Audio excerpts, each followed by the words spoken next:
अस्सलामुअलैकुम। प्रोग्राम अक्स बरक्स के साथ मैं हूं शाइस्ता शहजाद। नाज़रीन, पाकिस्तान तहरीक इंसाफ ने ईद के बाद सड़कों पर आने की तैयारियां अब मजीद तेज कर दी हैं और इस हवाले से पाकिस्तान तहरीक इंसाफ मुख्तलिफ स्ट्रेटजीज बनाने पर गौर भी कर रही है।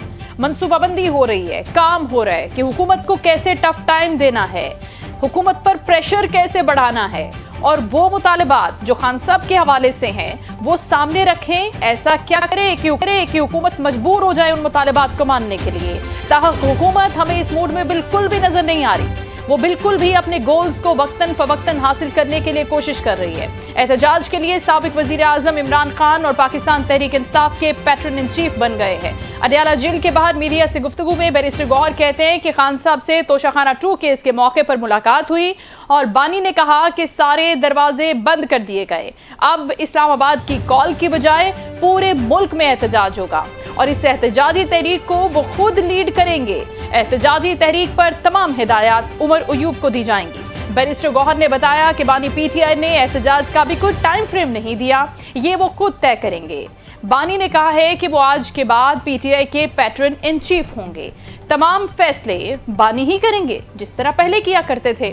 मुझे चेयरमैनशिप से हटाने की बातें अफवाहें फैलाने वाले लोग कर रहे हैं। बानी पैट्रन इन चीफ हैं, मैं पार्टी का चेयरमैन रहूंगा। जबकि पाकिस्तान तहरीक इंसाफ के रहनुमा शिबली फराज कहते हैं कि मंसूबा बनाया जा रहा है कि तहरीक इंसाफ के 52 अरकान को नाअहल करार दे दिया जाए। कहते हैं कि बानी पीटीआई को झूठे मुकदमात में फंसाकर जेल में रखा जा रहा है, उन्हें कानून और इंसाफ की सहूलतों से महरूम रखा गया है, उनसे उनकी फैमिली उनके दोस्तों को मुलाकात से रोका जा रहा है। शिबली फराज कहते हैं कि 5 जून को केस लगा है, उम्मीद है कि इसमें इंसाफ होगा। अलकादी ट्रस्ट ऐसा मंसूबा था जो फलाही कामों के लिए इस्तेमाल होना था और बानी सोशल सेक्टर में हमेशा काम करते आए हैं। जबकि आज खान साहब से मुलाकात के हवाले से बानी चेयरमैन पाकिस्तान तहरीक इंसाफ इमरान खान की हमशीरा अलीमा खान ने डोनर तनवीर अहमद से अपने भाई के 2 मुलाकातों की तस्दीक भी की और कहा कि तनवीर अहमद हमारे डोनर हैं और हमें पुराना जानते हैं। उनकी बानी से अक्टूबर में मुलाकात करवाई गई। अलीमा खान ये भी कहती हैं कि तनवीर की बानी से जिस वक्त मुलाकात करवाई गई उस वक्त मैं और मेरी बहनें जेल में ही मौजूद थीं। इसी हवाले से आज हम प्रोग्राम में बात भी करेंगे, गुफ्तगू का बाकायदा आगाज करते हैं। इस वक्त पाकिस्तान तहरीक इंसाफ के सीनियर रहनुमा अहमद उवैस साहब ने हमें ज्वाइन किया, उनको वेलकम करते हैं। अस्सलाम वालेकुम अहमद साहब। जी वालेकुम अस्सलाम। बहुत शुक्रिया सर आपके कीमती वक्त का। हम ये सारी गुफ्तगू सुन रहे हैं, खान साहब पैट्रन इन चीफ भी बन गए हैं, ये भी ऐलान हो गया है और दूसरी जानिब जो बड़ी चीज़ है वो इस तहरीक के हवाले से है, जिस तहरीक से खान साहब कह रहे हैं कि अब हमें इसी तहरीक से उम्मीद है कि हम मुल्क गिर एहतजाज करें, किसी एक जगह का तयन नहीं करें, ना उनको मुंतखब करें, मुल्क में मुख्तलिफ शहरों में मुख्तलिफ जगहों पर एहतजाज होगा। इस हवाले से आप क्या समझ रहे हैं, क्या देख रहे हैं आने वाले वक्त में ऐसे एहतजाज करके, मुल्क गिर एहतजाज करके क्या अपने मकासद को, अपने मुतालिबात को मनवाया जा सकता है? सर देखिए, बात यह है कि जब आप एक कानूनी रास्ते को बंद कर छोड़ें और कोई वहां पे सुनाई ना हो, कोई सुनने वाला ना हो, अदालतें जहां इतनी कमजोर कर दी गई हैं जी कि वो हुकूमत की हदायत से हटके उनमें वो ताकत ही नहीं रही कि वो इंडिपेंडेंटली इंसाफ के तकाज़ों को पूरा करते हुए कोई फैसला कर सकें, तो ऐसी सूरत में ये फिर क्या रास्ता रह गया? फिर आप इसका मतलब तो क्या खुद दानिस्ता तौर के ऊपर आज एक रास्ता खोल रहे हैं, एजुकेशन का रास्ता। जब इंसान जो है, कोई भी शहरी, जो कोई भी शख्स जो है, जब वो महसूस करता है कि अदालत इंसाफ फराहम नहीं करेगी तो फिर वो जो है वो कानून को अपने हाथ में लेने की कोशिश ही करता है जी। और एजुटेशन करेगा, शोर वावेला करेगा। एक कमजोर आदमी जो है, जब उसके ऊपर पाबंद सरासर किया हुआ हो, उनकी सैकड़ों हजारों में जो है कारकुनान जो है गिरफ्तार हैं, 2 साल से बिला जवाज एक ड्रामे का नाम जो 9 मई रखा गया, उसके अंदर ये आज तक गिरफ्तार हैं और उनके अब तक उनकी ट्रायल मुकम्मल नहीं हुए। ये खुद इस बात का सबूत है कि ये सारा झूठा ड्रामा था एक, इनको ये फंसाने के लिए। और ये सब कुछ जो है ये इमरान खान के और पीटीआई के सर ठोकने के लिए ये सारा सिलसिला किया गया था। तो आप ये इस बात को भी ये समझ नहीं रहे हैं कि मेरा तो ख्याल ये था कि जब ये इंडिया का वाकया हुआ तो सारी जी। कौम यकजा हो गई, इकट्ठी हो गई और जो है वो एकदम से जो एक गलत रोल जो है मिलिट्री एस्टेब्लिशमेंट को दिया गया था, जो उन्होंने अस्यूम कर लिया था, वो उस विलन के रोल से दोबारा हीरो के रोल पे आ गए थे, तो बड़ी अच्छी बात थी, बहुत खुशी की बात थी। लेकिन गालिबन ऐसा लगता है कि वो मामला जो है दोबारा उसी चेयरमैन पोजीशन पे आते नजर आ रहे हैं और ये एजुटेशन पॉलिटिक्स जो है ये बड़ी नुकसानदेह होगी। और ये अगर इनके ज़हन में ये ख्याल है कि ताकत हमारे पास है और ताकत का कोई दबा लेंगे, तो ऐसा नहीं होगा। ये ताकत की ये सिलसिला चलता रहेगा।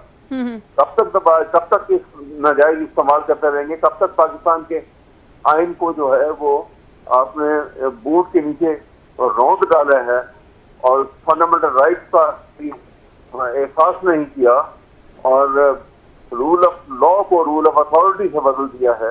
अब एक नेकेड डेस्पोटिज्म है जिसके ऊपर जो रूल कर रहा है मुल्क के अंदर, आइन का नाम नहीं है मुल्क के अंदर, अदालतें कमजोर हो चुकी हैं। ये सारी बातें जो हैं ये खुद ही इस बात का तकाजा कर रही हैं कि आवाम जो है बाहर निकलें, तंग आके अपने हालात से निकलेंगे और फिर ये मामला जो है एक खतरनाक सूरत अख्तियार करेगा। और ये वेरी अनफॉर्चुनेट, कोई मुल्क का नहीं सोच रहा कि ये मुल्क जो है कितने खतरनाक हालात में है इस वक्त ही। ये महसूस नहीं कर रहे हैं कि ये जो इस वक्त मोदी जो है वो अभी जख्म चाटता है अपने और वो खतरनाक कोई भी हरकत कर सकता है, क्योंकि बुज़दिल दुश्मन जो होता है वो बड़ा खतरनाक होता है। सही, बिल्कुल, उससे तो कुछ भी एक्सपेक्ट किया जा सकता है ना अहमद साहब। और वैसे भी अभी तो सीज फायर के हवाले से काम हुआ है, बात हुई है और मोदी ऐसे सुकून से बैठेगा नहीं, वो किसी भी वक्त कोई भी शरारत कर सकता है, ये सब जानते हैं। लेकिन ऐसे में क्या मुल्क मुतहम्मिल हो सकता है कि आप मुल्क गिर एहतजाज करें? अभी टाइम फ्रेम नहीं दिया बानी ने ज़ाहिर है इस एहतजाज का, लेकिन अल्टीमेटली कॉल तो दे दी है। अब इस्लामाबाद में नहीं सिर्फ बल्कि हर शहर में, पूरे मुल्क में ये एहतजाज होगा। सिक्योरिटी की सूरत हाल भी आपके सामने है, बाकी सारे मामलात भी आपके सामने है। दुश्मन तो चाहता ये है कि तकसीम हो, एजिटेशन हो, धरने हो, एहतजाज हो और एक अलग यहाँ पर माहौल बन जाए। ऐसे में आपको लगता है कि सिर्फ यही एक रास्ता हमारे पास रह गया? इससे पहले भी इस्लामाबाद में एहतजाज किया था, सिविल नाफरमानी की कॉल दी थी, बड़ी चीज़ें की हैं बानी पीटीआई ने। अब लगता है कि ये वाली जो अब तहरीक शुरू करने जा रहे हैं, इससे वाकई कोई फ़ायदा होगा, आवाम के लिए कोई फ़ायदा होगा, रूल ऑफ लॉ का कोई फ़ायदा होगा? सवाल फायदे का नहीं है, सवाल ये है कि ये सारी मैग्नानिमिटी और दूर तक देखना जो है वो हुकूमत का काम होता है। लेकिन क्योंकि पाकिस्तान में नुमाइंदा हुकूमत नहीं है जी, इनको सरोकार नहीं है आवाम के साथ। आवाम किस पिस रहे हैं, किस सख्त किस्म के इकोनॉमिक क्राइसिस में है। एक आम घराना जो है उसको देखें किस तरह से जिंदगी गुजार रहा है जी। लेकिन इनके और नेशनल दूसरी तरफ आप देखें तो जो सरकारी खजाने के ऊपर किस तरह बर्डन डाला हुआ इन्होंने। अभी आपने देखा ये बायलोरोस गए थे, उसके बाद ये यहाँ पे गए थे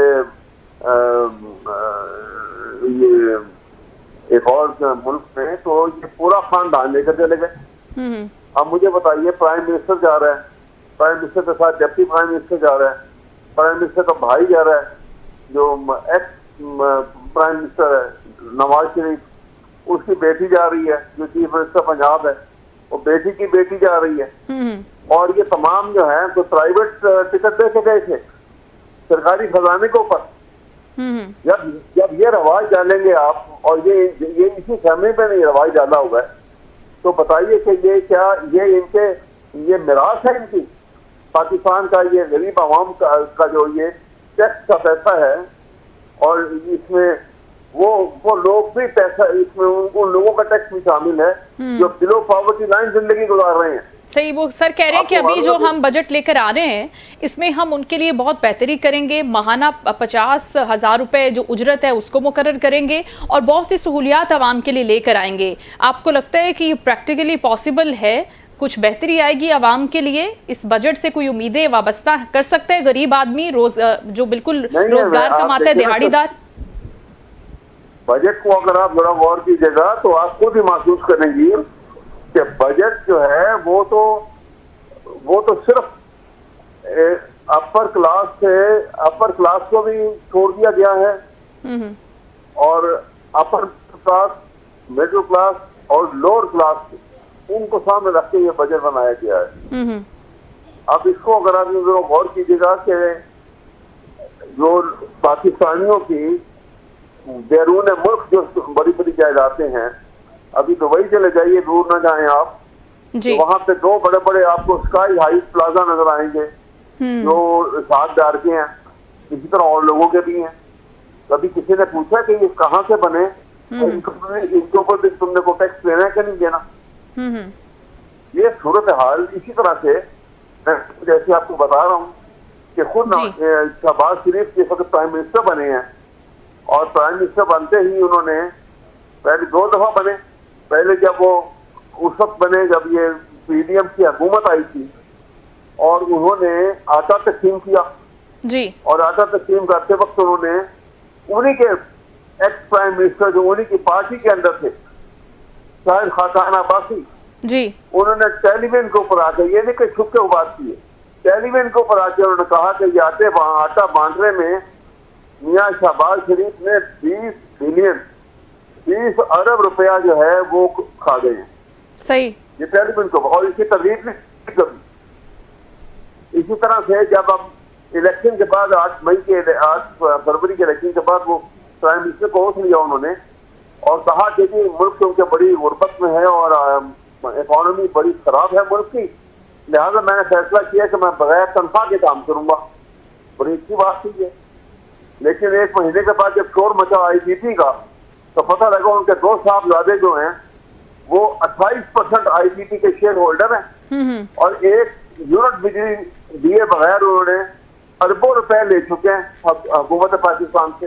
सही, बताइए, जहां इस तरह मुल्क को लूट रहे हैं बैठकर, तो ये मुल्क की खैरखाई करेंगे कभी? ठीक, ये खतरनाक तरीन सूरत हाल पैदा हो रही है इस मुल्क के अंदर।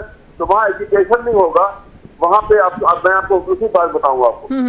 देखिए, जब इमरान खान या 2016 की बात है कि फ्लोर ऑफ पार्लियामेंट के ऊपर यही साहबजाद फाइनेंस मिनिस्टर थे, इसने ऐलान किया कि पॉवर्टी लाइन पाकिस्तान में 42.3% तक पहुंच गई है जी, और उसके बाद जब इमरान खान की हुकूमत गई तो वो 45% पे थी, और अब जब इनकी हुकूमत आई हुई है इस वक्त तो 55% से ऊपर जा चुकी है। इसका मतलब है कि अगर 25 करोड़ अवाम है तो 25 करोड़ अवाम में से 12 करोड़ अवाम, कम से कम 12 करोड़ अवाम बिलो पॉवर्टी लाइन जिंदगी गुजार रहे हैं। तो आपने बजट में, पिछले साल बजट में और इस साल बजट में कहीं एक लफ्ज सुना है उन 12 करोड़ अवाम के लिए? ये कैसा आप बजट दे रहे हैं 11 करोड़ अवाम को सामने रखकर? बिल्कुल सही, लेकिन वो अवाम सर जिनके साथ ज्यादती होती है, सर वो अवाम जिनके साथ ज्यादती होती है, जो पिसती है, महरूम तबका, वो तो अपनी आवाज नहीं उठा सकता इस सारी सूरत हाल में उठाकर भी। इसको नहीं उठा ना, फिर अवाम तो आवाज तो ऐसे उठा करती है, जब उठती है फिर आहिस्ता आहिस्ता वो जो है वो मशक से मशक गलती चली जाती है। यही दुनिया की तारीख भी ऐसे ही है, पाकिस्तान की तारीख भी ऐसी है। अहमद साहब दूसरी अवामी आवाज जी फरमाइएगा। देखिए, एक मैं आपको वाक़या बताता हूँ। देखिए, अयूब खान अपने आप ही उन्होंने दी असूब करके फील्ड मार्शल बन गए, और फील्ड मार्शल बनने के बाद जब उनके खिलाफ एजुकेशन शुरू हो गए 1968 में, 6 महीने ये एजुकेशन जो है पूरे मुल्क में चलते रहे और मुल्क बिल्कुल पैरालाइज हो गया जी, और उस एजुकेशन के नतीजे में अरबों रुपए का, उस जमाने में अरबों रुपए का नुकसान हुआ पाकिस्तान का, और फिर इनको हटा दिया गया और मार्शल लॉ आ गया। बिल्कुल। तो मैं आपके सामने जो अर्ज कर रहा हूँ बात जो बड़ी अहम है कि जब तक हुक्मरान जो है, चाहे वो फौज की तरफ से आता है या किधर से आता है, जब तक पाकिस्तानी अवाम के मुताबिक नहीं सोचेगा, जब तक उसका दिल उन गरीब लोगों के साथ धड़केगा नहीं, सही, और उनके जज्बात का ख्याल नहीं करेगा और उनके एहसास का ख्याल नहीं करेगा कि पाकिस्तान कैसे सुधरेगा। लोग हमारी तरक्की कर गए, कभी देखिए तो सही उन्होंने किन किन दौर से, कैसे कैसे दौर से गुजरे और कैसे उन्होंने तरक्की के रास्तों में जब जाते वक्त उन्होंने बहुत गरीब रहे, वो लीडरशिप जो है, ऐसे लीडर खुद गरीब रहे लेकिन मुल्क को अमीर कर दिया। हमारे यहाँ पे ये बड़ी बदकिस्मती है, ये लीडर जो है वो अमीर हो गया और वो गरीब हो गया। एवरफील्ड की और अजीजिया की जो है प्रॉपर्टी, अरबों रुपए की प्रॉपर्टी कहाँ से बन गई, लेकिन उसके मुकाबले में पाकिस्तान बड़े हाथों में। तो हमें इन बातों को और करना चाहिए, सोचना चाहिए। सही सर, पॉलिटिकल इंस्टेबिलिटी के हवाले से एक और खबर सामने आ रही है, आप कंफर्म कीजिएगा कि इसकी क्या डिटेल्स हैं और कितनी क्रेडिबल है। शिबली फराज साहब जो बयान दे रहे हैं कि ये मंसूबा साजी की जा रही है कि तहरीक इंसाफ के जो 52 अरकान हैं उनको नाअहल करार दे दिया जाएगा। इस हवाले से प्लानिंग हो गई है, कौन कर रहा है ये प्लानिंग और क्या इससे हासिल करना चाहते हैं और वाकई ऐसा होने जा रहा है सर, क्यों? वो देखिए, मैं बताऊं, ये जो हुकूमत बनी हुई है ना, इनको मालूम है कि ये इलेक्टेड लोग तो है नहीं, ये वाटर बम के ऊपर हुकूमत बना के बैठे हुए हैं। लिहाजा ये हर वो हरकत करेंगे जिससे पीटीआई को और इमरान खान को कमजोर से कमजोर तर कर दें और सब उनके ऊपर कोई ना कोई ऐसा हमला करके रखें कि जहां उनकी सियासी ताकत खुद खत्म हो जाए। ठीक। और इसमें कोई बईद नहीं है कि वो इस किस्म की कोई, मेरे इल्म में ये बात नहीं है। अच्छा।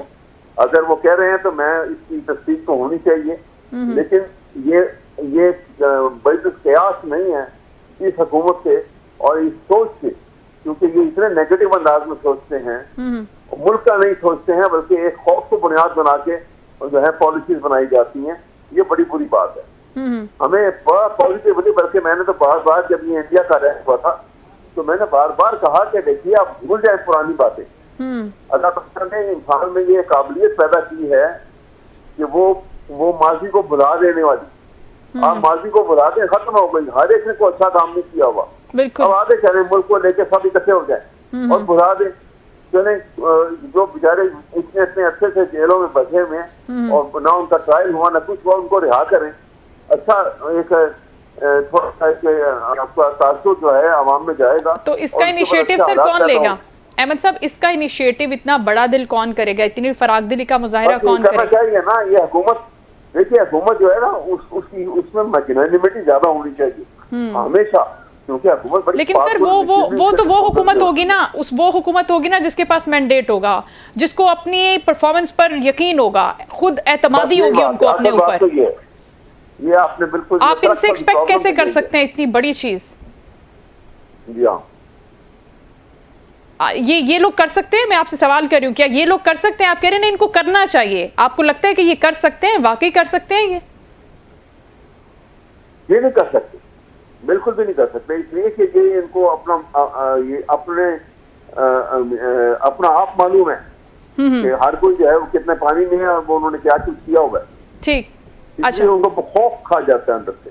बिल्कुल, ये खौफ है जो ये करने नहीं देता। बहुत शुक्रिया अहमद उवैस साहब, पाकिस्तान तहरीक इंसाफ के सीनियर रहनुमा, हमसे गुफ्तगू कर रहे थे। और अभी में ज्वाइन किया है अजहर जावेद साहब, सीनियर एनालिस्ट हैं, लंदन से हमें ज्वाइन कर रहे हैं, उनसे बात करते हैं इस वक्त पॉलिटिकल सिनेरियो के हवाले से। अस्सलाम वालेकुम अजहर साहब। जी वालेकुम। बहुत शुक्रिया सर आपके कीमती वक्त का। सबसे पहले तो ये बता दीजिए आप कि ये खबर जो फैलाई जा रही है, शिबली फराज साहब दावा कर रहे हैं कि हुकूमत अब ये करने जा रही है कि हमारे जो अरकान हैं पाकिस्तान तहरीक इंसाफ के 52 अरकान, उनको नाअहल करार देने जा रहे हैं, ये एक मंसूबा साजी हो रही है। तो आपको नहीं लगता कि ये बड़ी खतरनाक मंसूबा साजी है? इससे हासिल वसूल क्या करना चाहते हैं अगर वाकई ऐसा होने जा रहा है? तो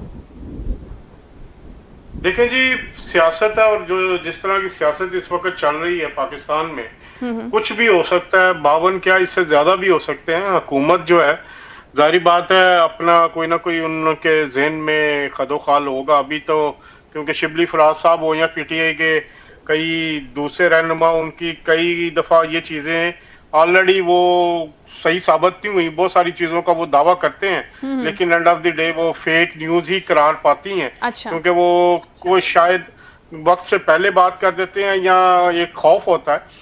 अब हालात ये है कि सियासत में इस वक्त तो अगर आप देखें तो पीटीआई के लिए बहुत सारी मुश्किलात है, और मुश्किलात में सबसे बड़ी मुश्किल ये है कि उनके जो चेयरमैन, जो अब तो मेरे पैटर्न इन चीफ हो गए हैं, इमरान खान साहब, वो इस वक्त जेल में है। उनके पास और उनका एतमाद अपने ही लोगों पे कम होता जा रहा है। हमने देखा, मेरा ख्याल है आज भी कोई चल रहा था कि उमर अयूब साहब को कोई जिम्मेदारी दी गई है, जी। बैरिस्टर गौर साहब को कोई डिप्लोमेटिक जिम्मेदारी दे दी गई है, अली अमीन गंडा सपूर साहब को एहतजाज से अलहदा कर दिया गया है। तो ये इस वक्त सबसे बड़ा मसला तो तहरीक इंसाफ का अंदरूनी मसला है कि वो अपने अंदरूनी मसाइल पे जो उनके अख्तलाफात हैं उन पर काबू कैसे पाए।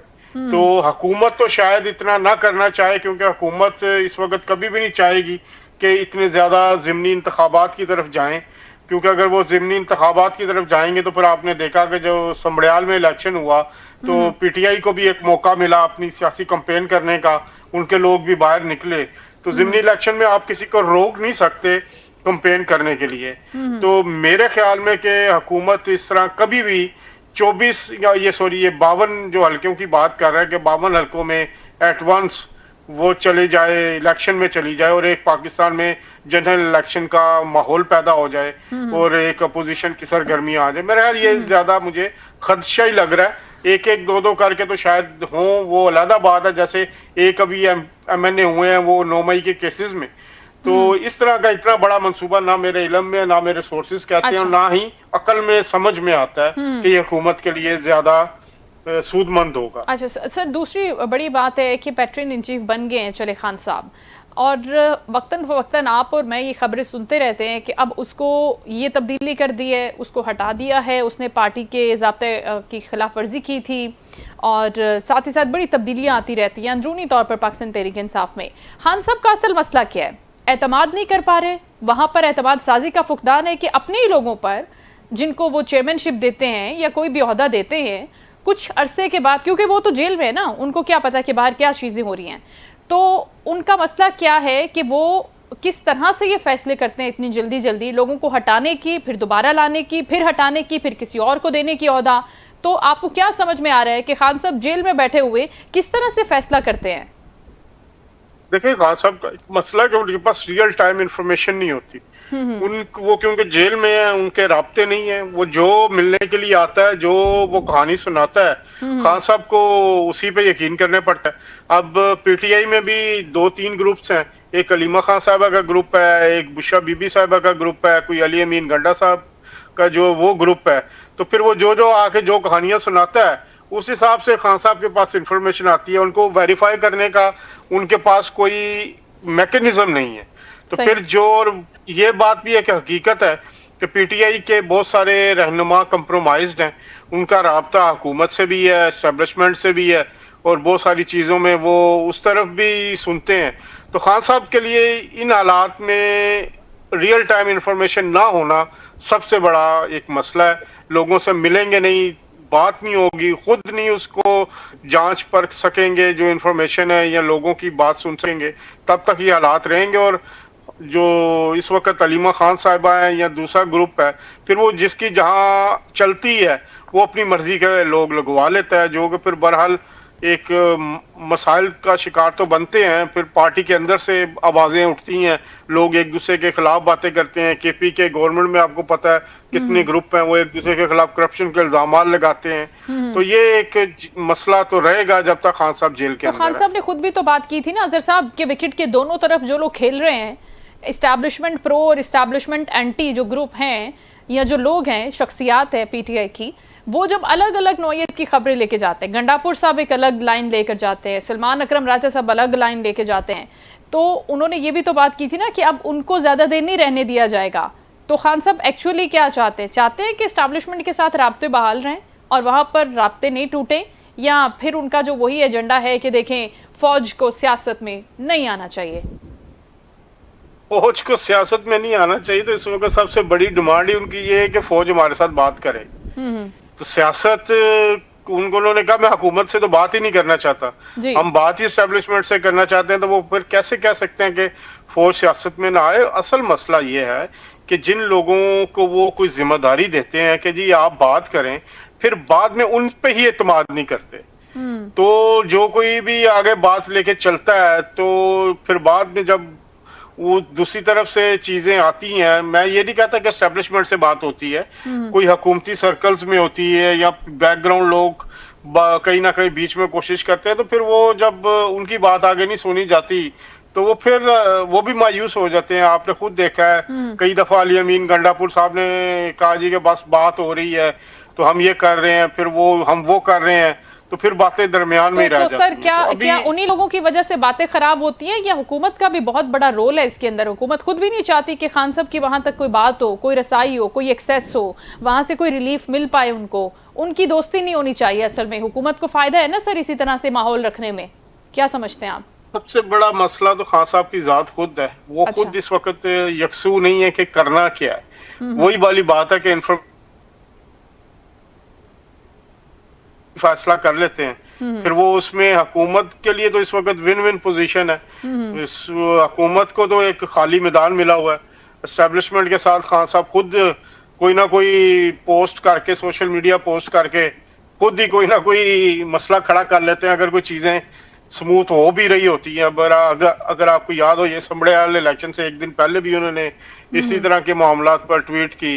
फिर बाहर बैठे उनके जो सोशल मीडिया के लोग हैं वो भी फौज के खिलाफ बातें करते रहते हैं। तो वो विद हुकूमत को करने की कुछ जरूरत पड़ ही नहीं रही। वो सारा काम जो है वो इनके अपने ही लोग जो है खुद ही कर रहे हैं। एतमादी बरकरार है, बल्कि जहाँ थोड़ी सी भी होती है उम्मीद कि शायद अब कुछ ये बात ना करें, फिर कोई ना कोई ऐसा स्टेटमेंट आ जाता है, कोई ऐसी कंपेन आ जाती है। जैसे अभी बाहर अमेरिका में अभी वो कंपेन शुरू की हुई है इन्होंने, पीटीआई के जो विंग के लोग बैठे हैं अमेरिका में, क्या वो कोई चला रहे हैं, ट्रक्स चला रहे हैं जिनमें तस्वीर है पाकिस्तानी लीडर्स की और पाकिस्तान मिलिट्री के खिलाफ प्रोपेगेंडा है। अच्छा। तो ये सारी चीजें खुद ही ये लगे हुए हैं और कोशिश कर रहे हैं तो इंटरनेशनल लेवल पे। जो उल्टा खान साहब को फायदा देने के बजाय नुकसान दे रहे हैं।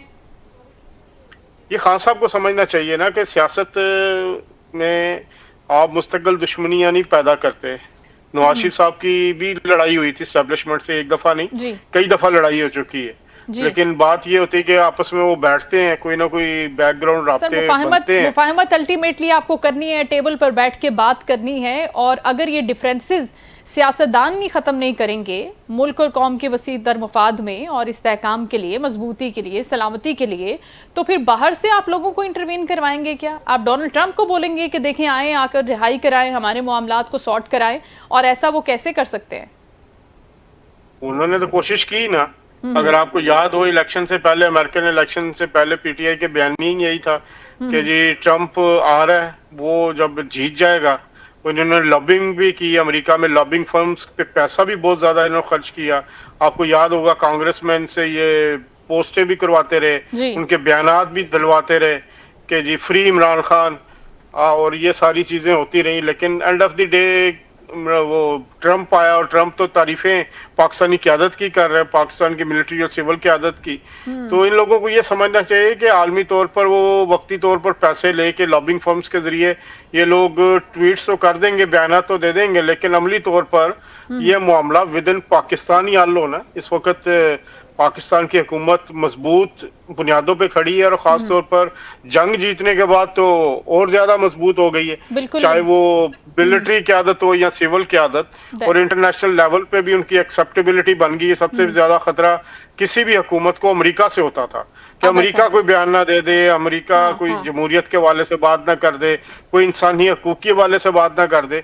सबसे बड़ा खतरा यही होता था। अब तो डोनाल्ड ट्रंप पिछले एक महीने में 3 से 4 दफा पाकिस्तान की तारीफ कर चुके हैं, पाकिस्तान की क़यादत की तारीफ कर चुके हैं। नॉट कहने की भी जरूरत नहीं पड़ेगी ना अजहर साहब। एक सवाल ये भी उठता है ऐसी सूरत हाल में जब वहां पर कैंपेन्स हो रही हैं अमेरिका में बैठकर आर्म पर्सन के खिलाफ, फोर्सेस के खिलाफ।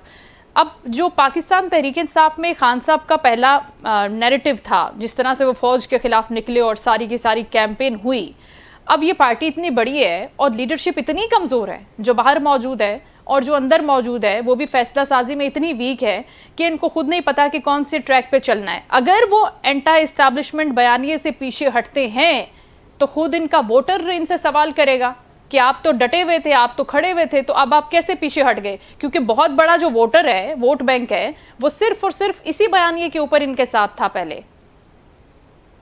देखिए जी, वोटर अभी अहमियत नहीं रखता। अभी तो इलेक्शन में 3.5-4 साल तकरीबन रहते हैं। अभी सबसे बड़ा इनके लिए इमरान खान की रिहाई होना चाहिए, क्योंकि लीडर बाहर आएगा तो पार्टी मजबूत होगी। अगर लीडर अंदर रहेगा तो पार्टी ऐसे ही चलेगी। आपको याद हो नवाज शरीफ साहब जब जेल में थे, फिर उसके बाद वो बाहर गए, तो उसके बाद फिर जब वो बोल सके या काम कर सके तो फिर पार्टी दोबारा मजबूत होना शुरू हुई, क्योंकि उनको पता था एक लीडर है वो ही फैसले करता है। बिल्कुल। अभी तो तहरीक इंसाफ में किसी को पता ही कुछ नहीं, किसने क्या फैसला करना है, किधर से आना है, हर शख्स अपनी मनमानी पे लगा हुआ है। तो मेन चीज सबसे बड़ा फैसला साजी का फुकदान यही है कि क्योंकि लीडरशिप नहीं है, लीडरशिप की वजह से। अच्छा, अजहर साहब मियां साहब भी अभी लंदन तशरीफ लेकर गए हैं, तो मियां साहब लंदन कहा जा रहा है कि अपनी सेहत के हवाले से मसाइल है उनके लिए, चेकअप्स के लिए उनके कुछ अपॉइंटमेंट्स हैं डॉक्टर्स के साथ। इसके अलावा क्या उनकी कोई सियासी सरगर्मियां भी रहेंगी इस विजिट के दौरान, और क्या ये अच्छा खासा लंबा विजिट होगा, ईद भी वहीं पर गुजारेंगे? देखिए, मियां नवाज शरीफ साहब खालिस्तान इस वक्त तक तो अपनी सेहत के लिए आए हैं। अच्छा। उनका कल भी मेडिकल चेकअप हुआ, आज भी कुछ उनके टेस्ट थे और कल भी हैं। 3 दिन उनके मुसलसल टेस्ट हो रहे हैं, और उसके बाद वो ईद वो ये कंफर्म है कि वो यहीं पे कर रहे हैं लंदन में। जो सियासतदान है वो जहाँ पे भी हो सियासत तो वो करेगा, और सियासत ही किसी से भी मिलेगा। अब जिस दिन मियां साहब आए उन्होंने उस दिन भी सियासी बात की, बड़ी तफसीली बात की मीडिया के साथ, कोई 6-7 मिनट बात की। फिर कल फिर उन्होंने हमसे बात की और 4-5 मिनट बात की, उन्होंने खुल के बात की। तो वो इस वक्त बिल्कुल सियासत, मुलाकातें भी करेंगे, सब कुछ करेंगे।